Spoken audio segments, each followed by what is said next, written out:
Deep space. It's cold, silent, until it isn't. When hostile fleets enter a system perimeter, rapid response is critical. The AR-7 Fenra, a heavy interceptor developed by Lindan Engineering Corporation for quick reaction system defense. Designed to deploy from carriers, orbital defense stations, and forward operating bases. Its primary role is to intercept hostile craft before they reach critical infrastructure. Large solar vector wings on each side of the ship feed energy into a dual-core reactor, powering all ship components from the Energon projector sublight engines to the DF sequential shield and life support systems. While optimized for rapid strikes against frigates and cruisers, the Fenra's modular weapons configuration and high-thrust propulsion system allow it to perform effectively as a multi-role space superiority fighter. In its primary configuration, photonic pulse cannons provide sustained energy fire. Completed tritium rapid-fire autocannons disrupt shield integrity through repeated high-velocity strikes. And once defense systems collapse, dual aileron phaser beams rip through enemy holds. As a result of its combat efficiency, the Fenra has become a favored platform among Viking warfleets and Corvette system defense networks. Across fleet defense operations, timing is everything. The first ships to respond often determine how an engagement unfolds.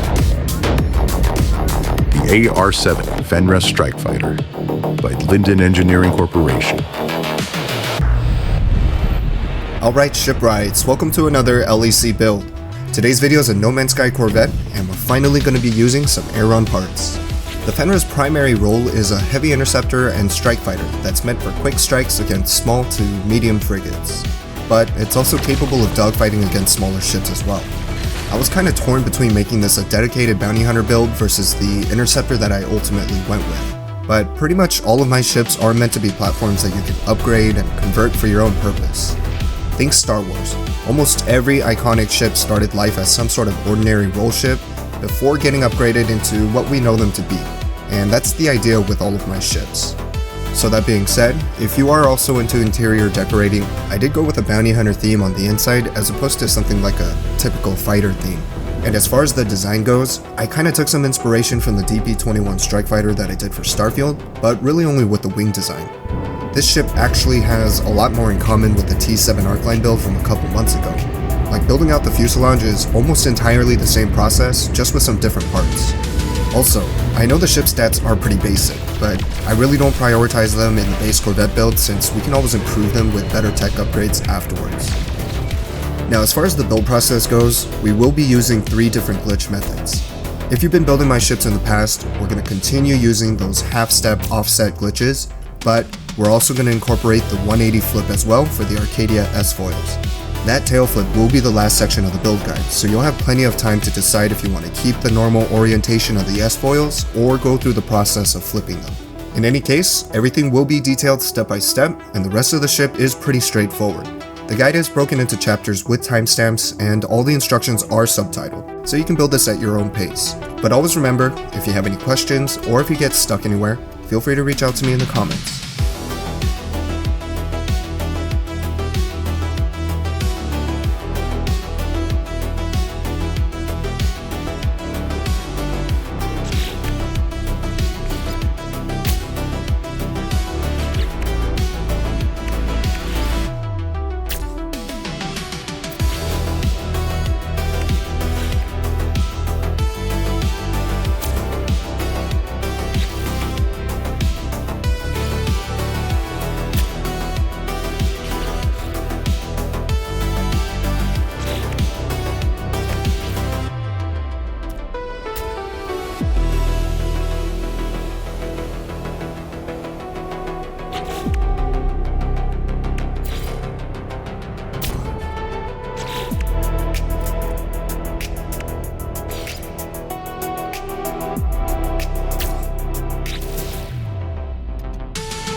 Alright, if you made it this far, thank you very much for watching. Now this Fenra build was kinda meant to knock out multiple requests at the same time, while also testing out designs using the Aeron parts. The dedicated roll ships are a normal part of the build process for me, so I'm always going to continue to do them, as well as more Aeron themed builds in the future. I just have some more requests and recreations that I need to knock out first. That being said, my next video will be a Starfield build. Now Starfield news is beginning to ramp up, with a major update and potential PS5 port coming really soon. So for you No Man's Sky players, please bear with me here because I may be doing a video or two covering the new update. If you're new to the channel, just a heads up, I do build guides for both Starfield and No Man's Sky, and I switch between games each upload. So I will probably have at least one extra Starfield video that covers the update to some degree, and this is probably going to push back a No Man's Sky video by about a week. But if you are spending most of your time in No Man's Sky just building Corvettes, you might as well just try the same thing at Starfield too. Starfield's shipbuilder is still more fluid and easier to use than the one in No Man's Sky, and with the availability of all the ship mods that are out there, you have a ton of parts and habs to mess around with. I'm not going to try and convince you or anything, I'm just a guy who enjoys building ships, and I'm very happy that both of these games offer that gameplay mechanic. Okay, and that's it for what's coming on the horizon. Just want to say thank you for the continued support and for tuning in. As always, feel free to reach out to me in the comments if you have any questions or build requests, or if you just want to chat all things Starfield and No Man's Sky shipbuilding. This is Lindan, signing off. See you in the sky.